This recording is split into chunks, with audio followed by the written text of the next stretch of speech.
Maintenant, au chapitre 3, on a une deuxième partie cette semaine. Je vais faire une deuxième vidéo pour vous expliquer un peu plus la théorie sur les cotations qu'on va avoir à faire sur nos mises en plan. Donc, ce que je vais vous faire aujourd'hui, c'est des trucs, dans le fond, qui vont vous permettre d'être capable de coter comme un pro. Vous savez que la cotation, c'est un peu comme la grammaire en français. Euh, il y a plein de règles à suivre. C'est pas toujours le fun, puis c'est une partie qui est un peu plus ardue. Sauf qu'avec de la pratique, vous allez être capable de faire un travail qui est vraiment là, qui paraît vraiment bien et qui va vous différencier d'une personne qui n'a pas de notion en dessin, qui va produire des croquis puis des dessins un peu vite faits. Mais vous allez être capable de vraiment produire des dessins standardisés et puis c'est ça qui va faire votre carte de visite un peu, là, qui va démontrer que vous connaissez ça pour vrai le dessin. Donc, les règles importantes, je les ai séparées en deux sections différentes. Premièrement, il y a des règles géométriques. Ça va être la forme, puis les mesures de dessin des cotes en tant que telles.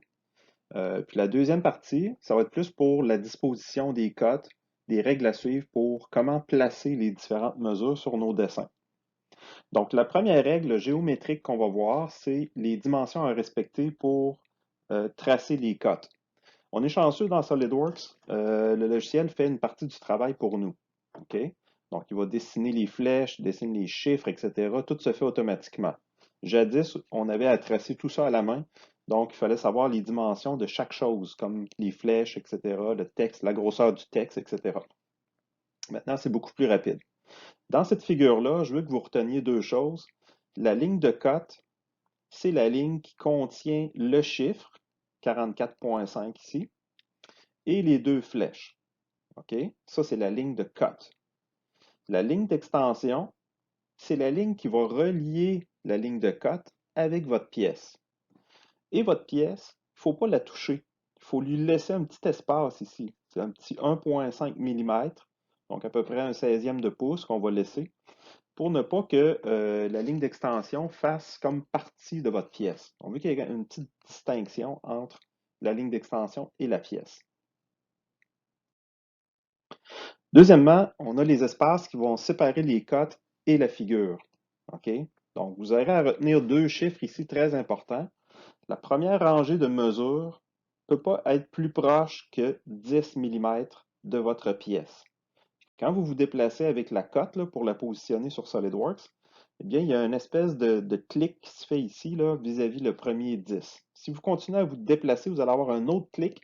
Celui-là, c'est pour 6 de plus, etc. 6 de plus, 6 de plus, 6 de plus. OK, donc, à la suite, toutes les cotes, les échelons supplémentaires qu'on rajoute sont tous à 6 mm. Maintenant, ça peut être plus, dans le sens que si vous avez des trucs ici qui vous empêchent de vous rapprocher trop de la pièce, donc ça peut être plus que 10, mais en général, on va essayer d'arriver à 10. Et ensuite de ça, pour les dimensions, ça pourrait être plus que 6 mm. Mais si c'est possible de le faire, comme dans cet exemple-là, on va toujours placer les cotes à 6 mm. C'est assez serré, là, 6 mm, et ça ne laisse pas beaucoup d'espace entre les différentes cotes. Maintenant, est-ce qu'on a le droit de croiser des lignes d'extension? La réponse, c'est oui. Les lignes d'extension vont croiser la pièce, OK? Parce que souvent, on veut coter un détail qui est à l'intérieur de la pièce. Comme ici, j'ai un trou percé, je dois coter sa position en X, Y. Eh bien, je vais continuer la ligne d'extension, puis il n'y a pas d'espace ici au niveau de ma ligne d'extension vis-à-vis de la pièce. On la continue à travers. Donc ici, ce n'est pas un problème parce que la ligne d'extension est une ligne beaucoup plus fine que la ligne de la pièce. Vous allez le remarquer quand vous faites les dessins sur SolidWorks, la mise en plan est réglée pour ça. On va toujours avoir des lignes de tracé de la pièce qui sont très larges, des gros très larges. Puis les cotes, ça va être des petits traits fins. Donc on n'aura pas de problème à distinguer les deux. Lorsque vous avez une ligne d'extension qui rejoint une ligne d'axe, comme on a ici dans cet exemple-là, il ne devrait pas y avoir d'espace. Donc, la ligne devrait être continue entre la ligne d'axe et la ligne d'extension. Mais ça, c'est un peu moins grave si on ne respecte pas tout à fait ça. Ensuite, d'autres exemples. Ici, j'ai une figure qui est assez bien cotée. Donc, on a deux détails géométriques à l'intérieur. Donc, j'ai un trou carré, j'ai un trou rond. Comment je vais positionner mes cotes? Je vais les mettre à 10 mm tout autour de la pièce. Et mes lignes d'extension, vont aller rejoindre les détails, mais sans leur toucher. Donc, on va laisser un petit espace ici de 1,5 mm autour des éléments. Et ici, étant donné que c'est un cercle, j'ai des lignes d'axe. Donc ça, les lignes d'axe, eux, ils vont être continus avec les lignes d'extension. Donc ça, c'est la bonne façon de le faire. Maintenant, je vous montre des choses qu'il ne faut pas faire. OK? Là, je vais me placer sur le crayon. Donc ici, vous allez avoir des espaces. Si on ne veut pas voir ça. Ce que je vois souvent aussi des étudiants, c'est qu'ils vont me relier ça ici. Là. Ça a l'air d'une ligne continue. C'est pas bon. OK? Il faut qu'il y ait un petit espace d'1,5 à ce niveau-là. On le voit ici. Là. Donc ça, c'est bon. Ça, c'est pas bon. Ça, c'est pas bon. Ça, c'est pas bon. Même chose pour ceux-là ici. Donc, on a fait un espace au niveau de la pièce. Il ne faut pas faire ça. Et ici, on a fait un espace, même chose. Donc, les lignes d'axe sont continues à travers toute la pièce. OK? Ensuite, lorsqu'on va croiser les lignes d'extension, ils ont le droit de se croiser dans des endroits comme ça. OK? Ça, il n'y a pas de problème. Ce qu'on n'a pas le droit de faire, c'est croiser les lignes de cut, comme ça. OK? Donc, la ligne de cut, je l'avais expliqué tout à l'heure, c'est la ligne qui contient les flèches et le chiffre. Donc, ici, là, supposons que c'est 15 mm. Bon, là, j'aurai mon chiffre écrit. Supposons ça ici, c'est 5 mm. Donc là, on voit que la cote de 5 n'est pas à sa place. OK? La cote de 5, il aurait fallu qu'elle soit avant la cote de 15 pour éviter de croiser. Même principe ici, je dois éviter de croiser mes cotes. Autre exemple, ici, on n'est pas allé assez loin avec les lignes d'extension. Donc, normalement, il aurait fallu rejoindre proche ici, chacune des lignes d'extension, se rapprocher de notre pièce, mais pas lui toucher. Il faut laisser un petit espace de 1,5. Et bien sûr, dans cet exemple-là qu'on a ici, c'est vraiment pas bon parce que là, on a mis toutes les mesures à l'intérieur de la pièce. Donc là, vous voyez que non seulement ça croise, mais ça crée vraiment beaucoup de problèmes de compréhension parce que là, on vient surcharger notre dessin. Ici aussi, donc ça, c'est vraiment pas bon, là. OK, donc, on n'a pas laissé un espace de 10 mm. Donc, si j'avais laissé mon espace de 10 mm, la cote se fait arriver plutôt ici, ce qui aurait été la bonne façon de faire les mesures. OK, donc ça complète pas mal les règles de géométrie pour nos cotes. Maintenant, les règles de disposition. OK, ça, c'est plus dans le sens de comment je vais choisir la position ou la vue sur laquelle je vais placer ma mesure. Pour vous expliquer ces règles-là, j'ai choisi d'utiliser la pièce du bloc en V qu'on a déjà essayé, qu'on a modélisé en classe. Vous aviez déjà commencé peut-être pour certains à faire la mise en plan. Donc, on va en profiter pour vous donner des exemples de comment disposer les cotes avec cette pièce-là. Donc, première règle de disposition, on va commencer avec les cotes horizontales et verticales les plus courtes. OK? Donc, dans l'exemple que je vous donne ici, la cote la plus courte, c'est la pointe 19. Ensuite, la pointe 25, l'autre point 25, la pointe 30, la pointe 33, etc. Donc, ces mesures-là, je les ferai en premier dans ma figure. Donc, si vous avez un dessin plein de mesures, vous avez un dessin, vous ne savez pas par quoi commencer, ben, moi, je vous dirais, essayez de cibler les cotes horizontales. Ça, c'est des cotes verticales ici. Ces deux-là sont verticales. Ça, c'est une cote horizontale. Donc, on va essayer de cibler les cotes avec les chiffres les plus petits, finalement, les cotes les plus courtes. Puis, on va essayer de les représenter sur notre dessin. Pourquoi? Ben, c'est parce qu'après, je vais avoir des cotes plus longues qui vont venir se rajouter par la suite. Donc, je ne veux pas les croiser. Donc, si vous commencez par les cotes les plus longues, vous mettez les plus petites après, vous allez croiser les plus longues. OK, ça va créer un problème à ce niveau-là. OK. Autre règlement, la numéro 2, on va reproduire les cotes de la donnée de problème. Donc, supposons notre bloc en V ici, j'ai toutes mes mesures dessus. Donc, je dois reproduire ces mesures-là, mais je ne dois pas en rajouter d'autres. Je ne dois pas les modifier non plus. OK? J'aurai le droit de faire certains changements, comme par exemple la mesure de 0,69 qui est ici. C'est symétrique des deux côtés, donc j'aurai le droit de la mettre de ce côté-là. Ça ne changerait pas la précision de ma pièce. Bien que des fois, ça peut être à discuter. Donc à ce moment-là, on ne prend pas de chance. Si c'est possible, je peux la placer à la bonne place. Ensuite, on va essayer de coter sur la vue la plus représentative. Ça, c'est vraiment la règle la plus importante. OK? De tout ce que je vous montre aujourd'hui, ça, là, c'est étoile, étoile. OK? C'est vraiment la plus importante des règles à respecter.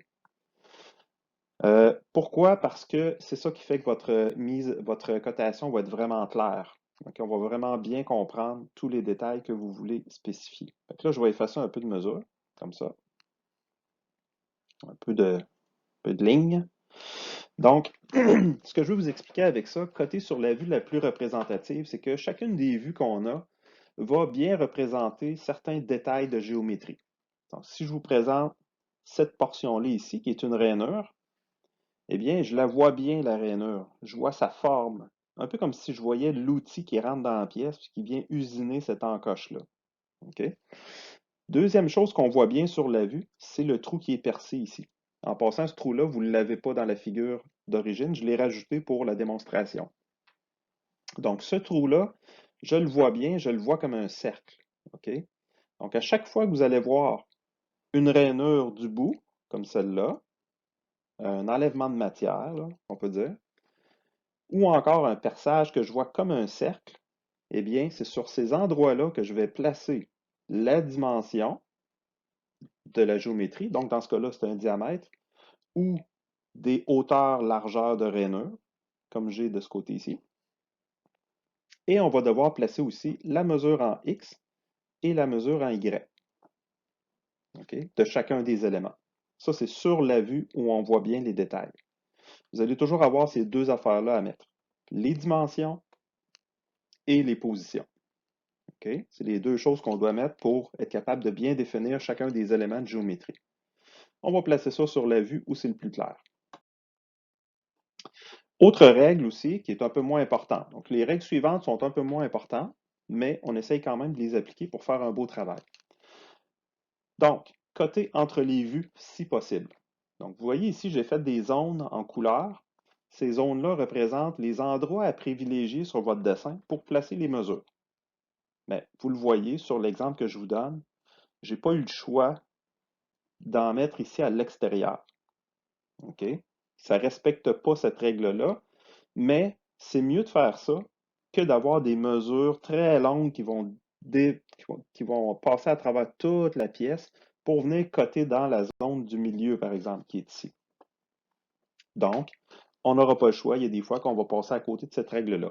Mais si c'est possible, on va essayer de privilégier cette zone-là et cette zone-là.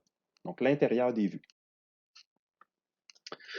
Autre règle, puis là, ici, ils ne sont pas nécessairement en ordre de priorité, là. Donc, ça va être d'essayer de regrouper, si possible, les cotes de façon à créer des groupes de cotes. OK, je vous donne l'exemple suivant. J'ai le trou oblong qui est ici. J'en ai un autre de l'autre côté. Si on se souvient bien dans la figure de données de problème, les mesures étaient réparties sur celui-là et sur celui-là. Mais moi, dans mon travail de mise en plan, ce que je vais faire, c'est que je vais regrouper toutes ces mesures-là sur le même élément. OK, ici.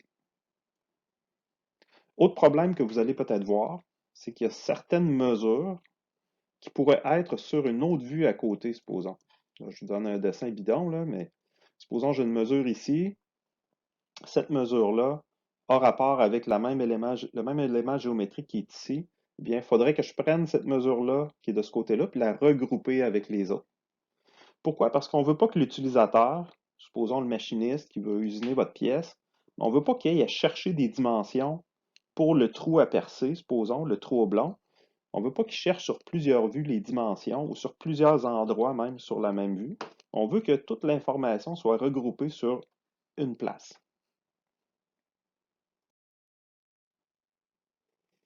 Ensuite, prochaine règle, on ne va pas coter dans les vues si possible.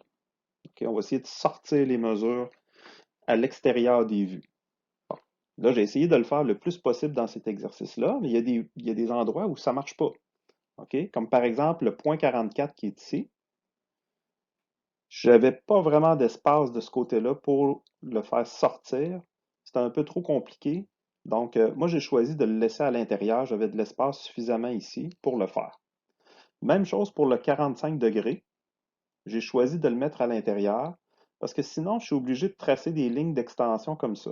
Puis mon 45 se retrouverait à l'extérieur, comme ceci. Ça pourrait se faire, mais je trouve ça un petit peu moins clair. Donc, à ce moment-là, j'ai choisi de le faire à l'intérieur. Et il n'y a pas de problème avec ça. Euh, Comme je vous dis, c'est une règle qui est d'importance un peu moins grande.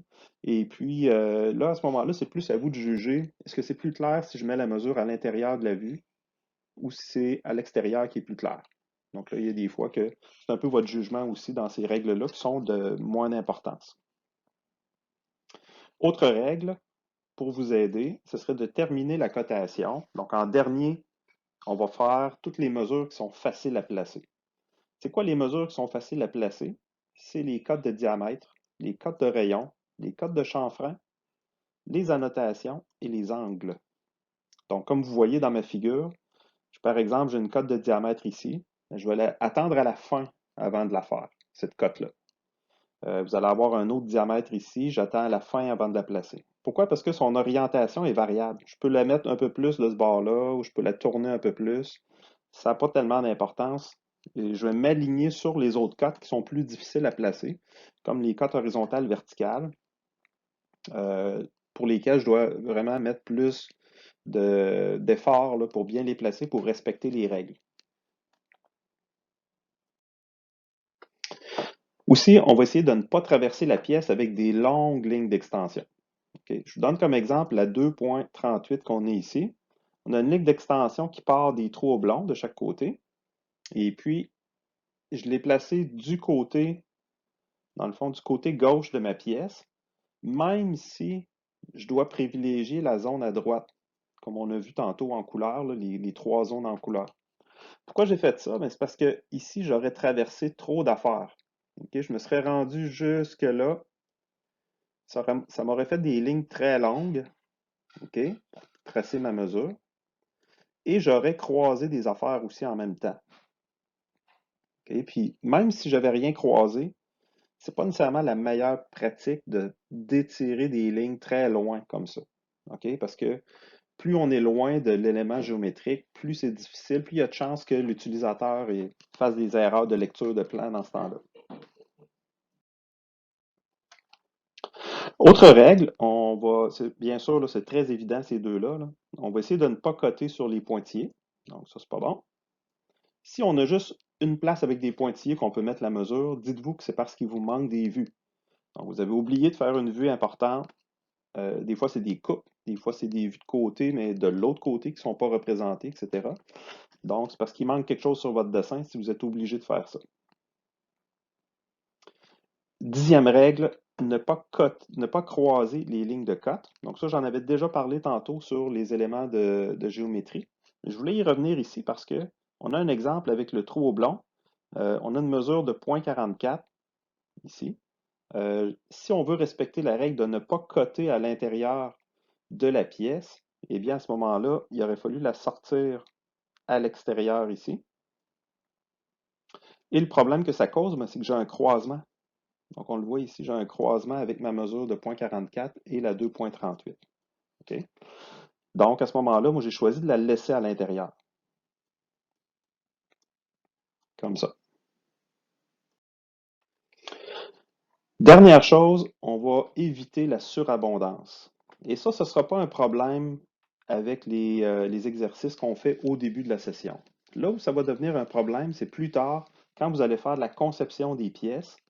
C'est une règle importante à retenir, c'est que vous ne devez pas avoir trop de mesures pour les mêmes éléments géométriques.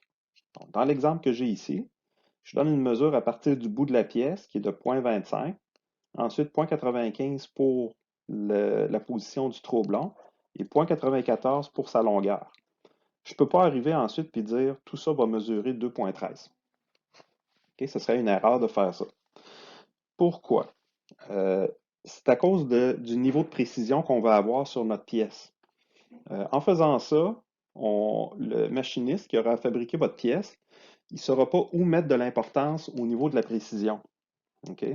Donc, je vais avoir trop de mesures.